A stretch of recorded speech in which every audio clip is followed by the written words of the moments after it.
उशिरा इन्व्हेस्टमेंट सुरू केली तर काय? 40 वयात बराच उशीर झाला आहे का?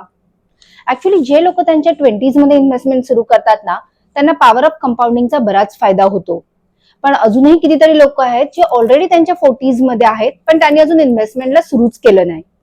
कारण काही असो, पण आता इथून डिले न करता इमिजिएटली इन्व्हेस्टमेंट सुरू करणं जास्ती महत्वाचं आहे.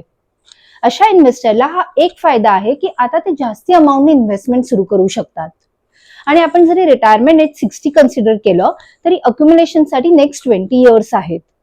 जर तुम्ही दर महिन्याला 1 लाख ची एसआयपी सुरू करतायत आणि जरी आपण त्याच्यावरती 13% रिटर्न्स पकडले तरी नेक्स्ट 20 इयर्स मध्ये आपला 10 करोडचा कॉर्पस जमा होतोय. ज्या इन्व्हेस्टरला 1 लाख एसआयपी पॉसिबल नसेल तर स्टार्ट विथ 50,000 एसआयपी, पण ती एसआयपी मात्र दरवर्षी तुम्ही 10% स्टेप अप करा, तरी सुद्धा तुम्ही खूप चांगला कॉर्पस जमा करू शकतात. उशीर झालाय दॅट्स ओके, पण आज इन्व्हेस्टमेंट सुरू करणं जास्ती महत्वाचं आहे.